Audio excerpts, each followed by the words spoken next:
The story begins not with peace, but with hatred.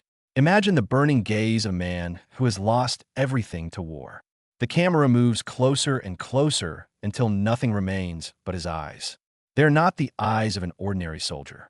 They're the eyes of someone who has buried friends, watched fire consume homes, and listened to the screams of the innocent.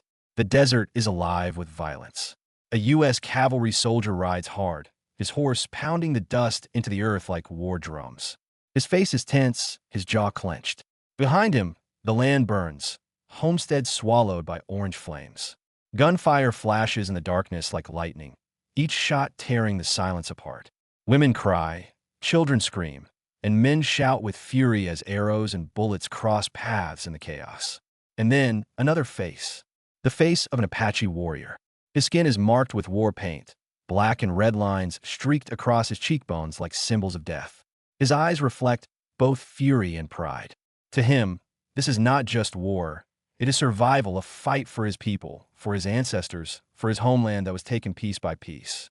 The cavalry and the Apache clash with merciless energy. Horses crash against each other. Rifles roar. Arrows whistle through the air. Blood spills on the desert sand, dark and final. The screams of the wounded rise, then are swallowed by the storm of violence. This was the frontier. This was the land where hatred was currency, where a man's worth was measured by how long he could keep his hand steady on a gun. And yet, as the dust rises and the battle fades, a new story waits to begin. A story not of glory, not of conquest, but of survival. The scene shifts sharply. The battle is gone. Silence dominates the screen, broken only by the sound of a dry, hollow wind moving across endless sand. The camera pulls back, revealing a vast desert stretching endlessly in every direction. There is no water, no shelter, no mercy, only a punishing sun that seems to hang above like a cruel god. Crawling across this barren land is a man. His lips are cracked, his skin burned. His uniform is torn and coated in dust. His hat is gone, his rifle abandoned miles behind him. His eyes, once burning with hatred, now look hollow, desperate. This is no longer a soldier. This is a dying man. He drags himself forward inch by inch, his fingers clawing at the sand. Each movement costs him strength. Each breath rattles like broken glass inside his chest. His horse lies dead behind him, ribs jutting out like bones carved into the earth. His canteen is empty. For 3 days he has walked, and now he crawls. The sun does not forgive. The desert is a predator, patient and cruel, and it waits for him to collapse. In his delirium, he sees visions, flashes of the war. Flames, arrows, the face of an Apache warrior. He hears phantom gunshots, the cries of men long dead. He whispers names, though the wind steals them before they leave his lips. He had sworn to kill every Apache he ever saw. That oath had given him strength in battle.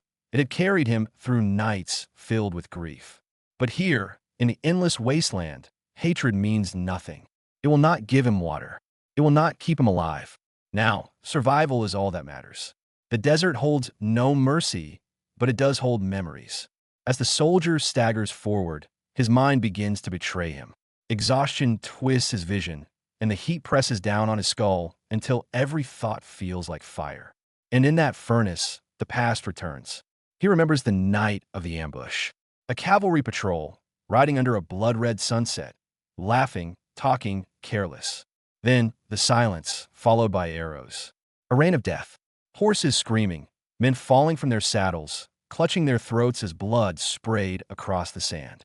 The soldier had fired wildly into the darkness, his rifle cracking again and again, until he could barely hear his own breath. But the shadows moved faster than his bullets. Painted faces emerged from the rocks, eyes gleaming, tomahawks flashing. He remembered the sound of steel splitting bone. He remembered the way one of his friends, barely 20 years old, had screamed his last scream. The soldier blinks, dragging himself through the sand, but the visions will not stop. The desert itself seems alive with whispers. He hears voices calling his name, men he buried, men who never had a grave. Their faces appear in the heat haze, grinning, accusing. And deeper still, he remembers the oath. After the raid, after the smoke cleared, after the bodies were counted, he swore it. I'll kill every Apache I see, every one of them. That promise became his reason to live, his weapon against despair. It burned inside him hotter than whiskey, stronger than prayer. It was the only thing that steadied his hand when he aimed his rifle. But now, crawling alone in the sand, that oath feels like chains. What good is hatred when your tongue is too dry to form words? What good is vengeance when your body is too weak to stand? The desert is not interested in oaths. It does not care about his hate, his battles, his victories, or his losses. It only asks one question: can you survive another day? The soldier closes his eyes, breathing shallow. The voices of the past swirl around him like vultures circling overhead. For a moment, he almost wishes they would take him. At least then, his suffering would be over. But the desert, cruel as it is, has another fate waiting for him.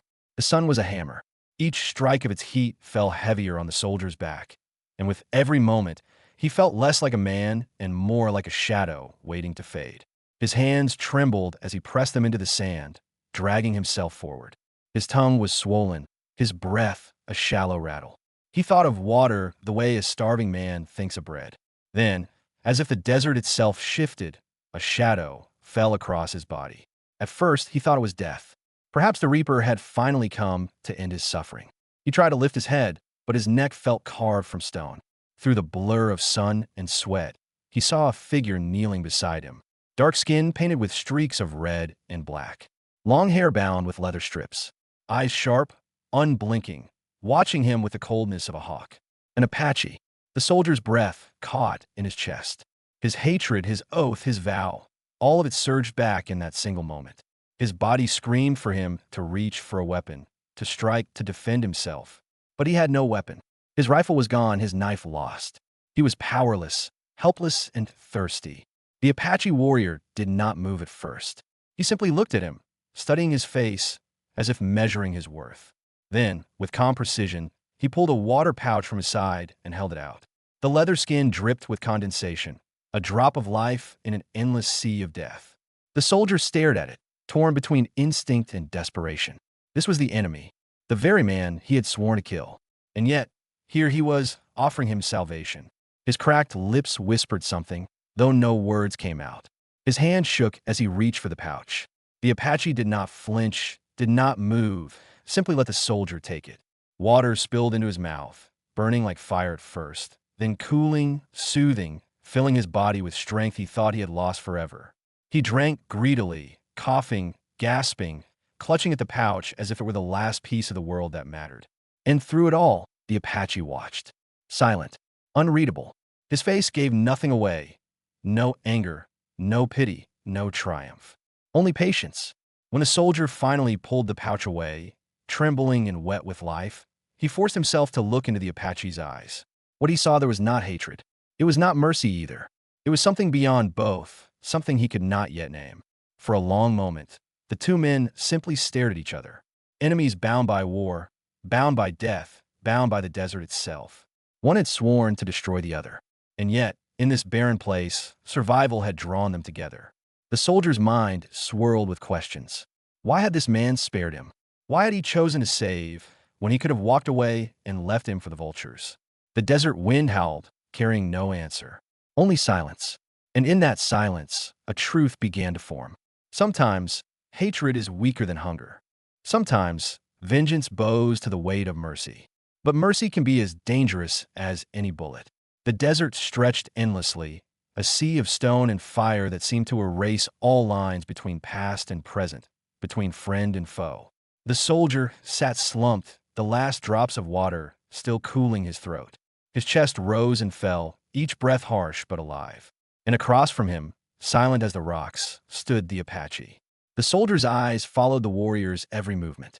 He was waiting for the knife, the tomahawk, the end he thought must surely come. But it didn't. The Apache made no motion to strike. Instead, he simply looked out across the dunes, his face unreadable, his shadow long against the sand. The silence was unbearable. The soldier finally croaked out, his voice broken and weak. Why? The Apache's head turned slowly. His eyes narrowed, but his lips remained still. He gave no answer. Perhaps he did not understand the language. Perhaps he understood too well and chose silence. Either way, the question hung in the hot air like smoke, unanswered and unneeded. The soldier forced himself to rise to one knee. Every bone in his body ached, but he stood, if only to prove he was not yet broken. He met the warrior's gaze, searching, desperate to understand. But all he found there was something he had never seen before: restraint. For years, he had thought of the Apache as shadows with weapons, as killers with painted faces. He never imagined them as men.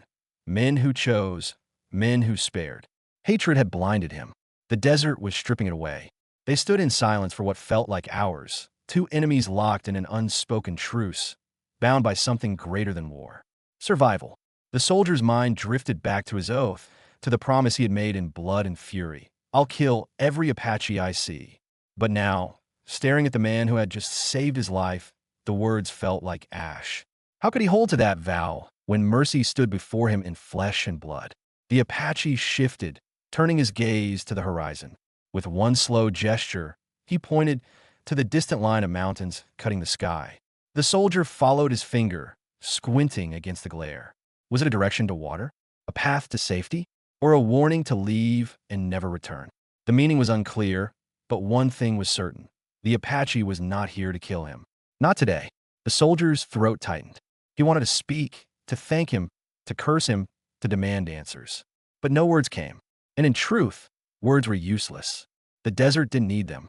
The look in their eyes was enough. As the sun began to fall, painting the sky with fire, the soldier realized that something had shifted inside him. This enemy, this stranger, had done more than save his life. He had shattered his certainty. He had broken the chains of hatred that the soldier thought could never be broken. Enemies still, perhaps, bound by history, by war, by blood spilled on both sides. But in this moment, on this stretch of merciless earth, they were something else. Not friends, not allies, survivors. And sometimes, survival is the strongest bond of all. The sun was sinking lower now, a molten ball bleeding into the horizon. The desert, once a furnace, began to cool, though the land still pulsed with its cruel heat. Long shadows stretched across the dunes, and in that fading light, two men stood, two enemies separated by culture, by war, by blood. And yet, fate had dragged them to the same place at the same time, with the same need: survival. The soldier's hands still trembled from weakness, though the water had steadied his heartbeat. He glanced again at the Apache warrior, who remained motionless, as if carved from stone. The warrior's eyes were unreadable. There was no triumph in them, no pride, no hatred, only depth, like the silence of the desert itself. For a long while, neither spoke. The desert wind was their only voice, whispering between them, carrying away what words could not. The soldier thought of his oath. I'll kill every Apache I see. That promise had lived inside him like a parasite, feeding on his rage, giving him strength when there was nothing else. But now, staring into the eyes of the very enemy he had sworn to destroy, he felt that promise breaking. Not by choice, not by mercy, but by truth. Hatred was easy in the heat of battle, when the world was fire and screams. But here, where there was only silence, hatred felt hollow. The Apache shifted at last. He turned, his gaze scanning the far horizon. With slow, deliberate steps, he began to walk away. No words, no glance back, just the steady rhythm of his feet against the sand. The soldier felt his chest tighten. His hand twitched, instinctively reaching for a weapon that wasn't there. This was his chance, wasn't it? His oath, his promise, he could fulfill it now. The Apache's back was turned, vulnerable. All it would take was a blade, a stone, even his bare hands. One act of violence, and his vow would be complete. But his body did not move. His hand fell. His breath slowed. For the first time in years, he realized he did not want to kill. He wanted to live. And perhaps, deep inside, he wanted the Apache to live too. The desert teaches harsh lessons. One of them is this: enemies can destroy you, but they can also save you. And sometimes, the line between hatred and mercy is as thin as a single drop of water. As the Apache disappeared into the dying light, the soldier stood alone. Not as the man who had sworn revenge, but as the man who had been spared. The desert had taken almost everything from him: his horse, his strength, his pride. But it had given him one thing in return: clarity. He would never forget the eyes that watched him in silence, or the hand that gave him life when death was certain. He would never forget that, for one fleeting moment, mercy was stronger than vengeance. The camera pulls back, wide and endless. The soldier walks into the horizon, smaller and smaller against the vastness of the desert. The wind carries the last sound, his breath steady alive.